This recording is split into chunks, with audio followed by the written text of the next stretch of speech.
கடும் எதிர்ப்புகளுக்கு இடையே ஒரே நாடு ஒரே தேர்தல் மசோதா மக்களவையில் இன்று தாக்கல். மத்திய சட்டத்துறை அமைச்சர் அர்ஜுன் ராம் மெக்வால் மசோதாவை அறிமுகம் செய்து வைக்கிறார்.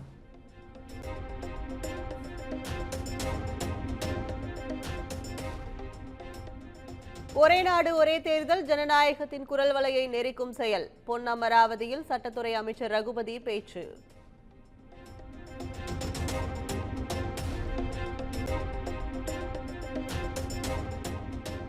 நாடாளுமன்றத்தில் தாக்கல் செய்ய உள்ள ஒரே நாடு ஒரே தேர்தல் மசோதாவை நிச்சயம் முறியடிப்போம். தமிழ்நாடு காங்கிரஸ் கமிட்டி தலைவர் செல்வ பெருந்தகை எக்ஸ் தளத்தில் பதிவு.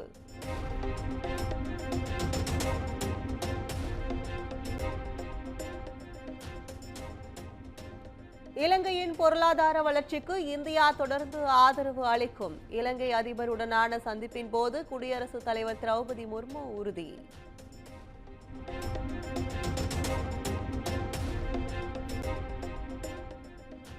மீனவர்கள் பிரச்சினை குறித்து இலங்கை அதிபருடன் பேசிய பிரதமர் மோடி. மனிதாபிமான அடிப்படையில் மீனவர்கள் பிரச்சினையை அணுக ஒப்புக்கொண்டதாக பிரதமர் தகவல்.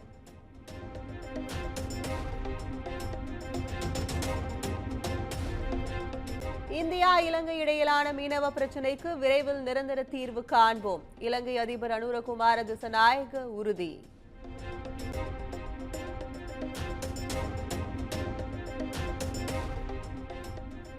இந்திய பாதுகாப்பை கேள்விக்கு உள்ளாக்கும் நடவடிக்கையை அனுமதிக்க மாட்டோம். இலங்கை அம்பாந்தோட்டை துறைமுகத்தை சீனா கையகப்படுத்தியது குறித்து அதிபர் அனுரகுமார திசநாயக்க கருத்து.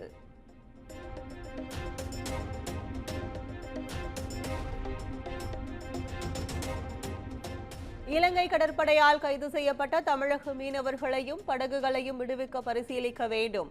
பிரதமர் மோடி இலங்கை அதிபரிடம் மீனவர் பிரச்சினை குறித்து பேசியதை குறிப்பிட்டு முதலமைச்சர் மு க ஸ்டாலின் பதிவு.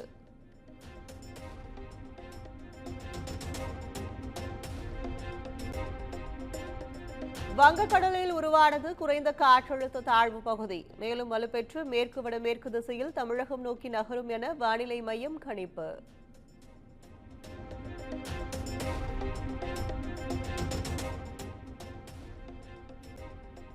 செங்கல்பட்டு, விழுப்புரம், கடலூர், மயிலாடுதுறை உள்ளிட்ட 4 மாவட்டங்களில் இன்று மிக கனமழைக்கு வாய்ப்பு.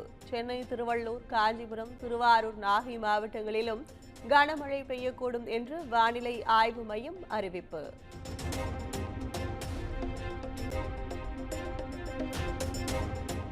சென்னை, திருவள்ளூர், காஞ்சிபுரம், செங்கல்பட்டு மாவட்டங்களில் நாளை மிக கனமழையும் நாளை மறுநாள் கனமழையும் பெய்யும். வானிலை ஆய்வு மையம் தகவல்.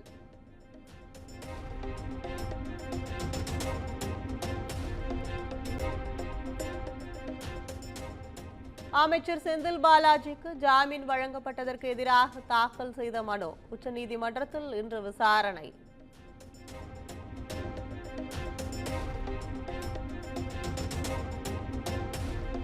கள்ளக்குறிச்சி விசச்சாராய வழக்கு தமிழக அரசின் மேல்முறையீட்டு மனு மீது உச்சநீதிமன்றத்தில் இன்று விசாரணை.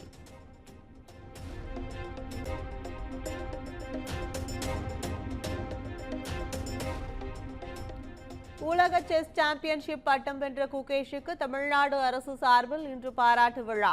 மாலை 6 மணிக்கு சென்னை கலைவாணர் அரங்கில் பாராட்டு விழா நடைபெறுகிறது.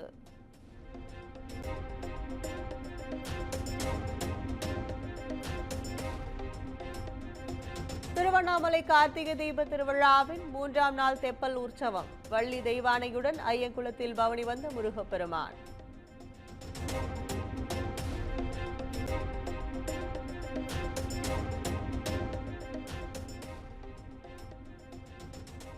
டங்ஸ்டன் சுரங்க ஏலத்தை மத்திய அரசு ரத்து செய்யும் வரை போராட்டம் தொடரும். அரிட்டாப்பட்டி கிராம மக்கள் அறிவிப்பு.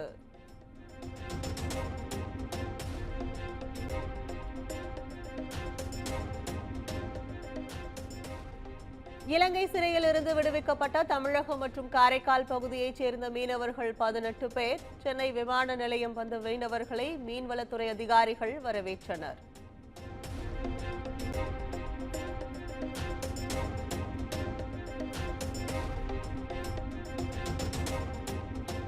குற்றாலம், மெயின் மற்றும் பழைய குற்றால அருவிகளில் தொடர் வெள்ளப்பெருக்கு. 5 அருவி, புலி அருவிகளில் மட்டும் சுற்றுலா பயணிகள் குளிக்க அனுமதி.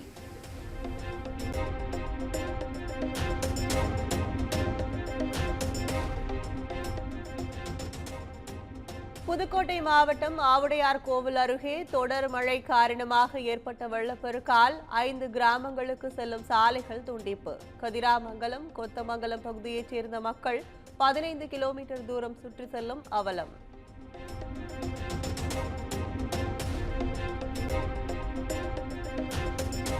நெய்வேலி NLC அனல் மின் நிலையத்தில் பணியின் போது தொழிலாளியின் தலையில் பாய்ந்து கடப்பாறை. தலைக்கவசத்தை துளைத்துக் கொண்டு இறங்கியதால் உயிருக்கு ஆபத்தான நிலையில் மருத்துவமனையில் அனுமதி.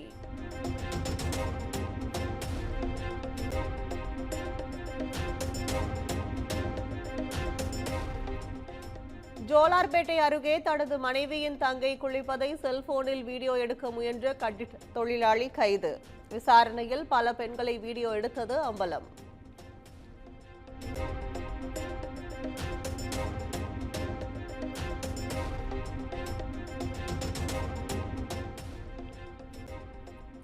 கும்மிடிப்பூண்டி அருகே ஊராட்சி மன்ற அலுவலகம் கட்டுவதற்காக 50க்கும் மேற்பட்ட பனை மரங்கள் சட்டவிரோதமாக வெட்டப்பட்டதாக புகார்.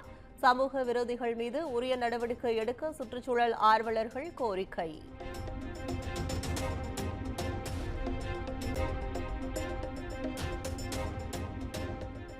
கனடா நாட்டில் வேலை வாங்கி தருவதாக 2 கோடி ரூபாய்க்கு மேல் மோசடி.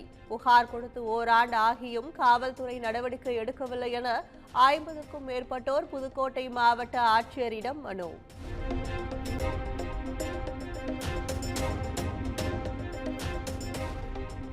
மதுரையில் திருமணத்திற்கு பெண் தேடும் இளைஞர்களை குறிவைத்து மோசடி. திருமணத்திற்கு பின் பணம், நகைகளை கொள்ளையடித்துவிட்டு தப்பி செல்லும் 3 பெண்கள் கைது.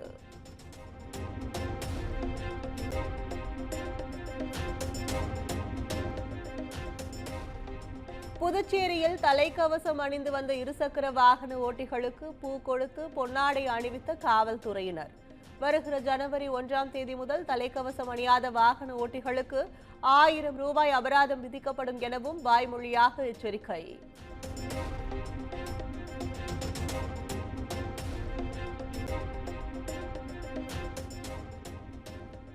டெல்லியில் மீண்டும் 400ஐ தாண்டிய காற்றின் தர குறியீடு. PS4 மற்றும் அதற்கு குறைவான டீசலில் இயங்கும் நடுத்தர சரக்கு வாகனங்கள் இயக்க தடை.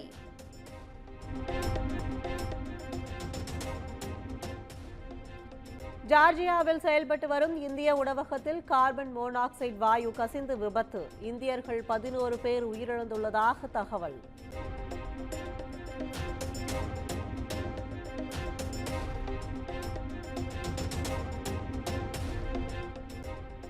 கோர தாண்டவமாடிய சிடோ புயலால் உருக்குலைந்து காணப்படும் மயோட் தீவு.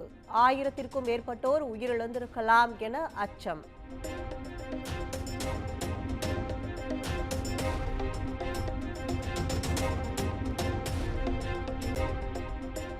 ஜெர்மனி நாடாளுமன்றத்தில் நடைபெற்ற நம்பிக்கை வாக்கெடுப்பில் அதிபர் ஓலாப் ஸ்கால்ஸ் தோல்வி. பிப்ரவரி மாத இறுதியில் முன்கூட்டியே தேர்தல் நடைபெறும் என தகவல்.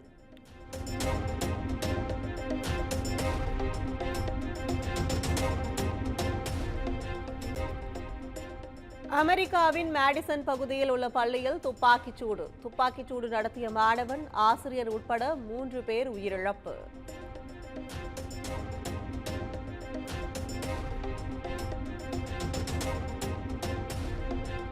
மேற்கிந்திய தீவுகள் கிரிக்கெட் அணியின் புதிய தலைமை பயிற்சியாளராக முன்னாள் வீரர் டேரன் சமி நியமனம். அடுத்த ஆண்டு ஏப்ரல் மாதம் முதல் பொறுப்பேற்க உள்ளதாக தகவல்.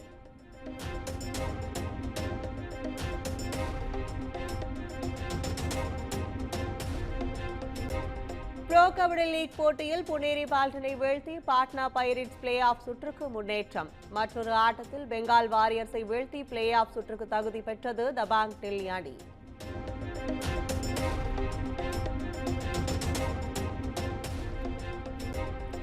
அல்லு அர்ஜுன் நடிப்பில் வெளியான புஷ்பா 2 திரைப்படம் 11 நாட்களில் 1409 கோடி வசூல் செய்துள்ளதாக படக்குழு அறிவிப்பு.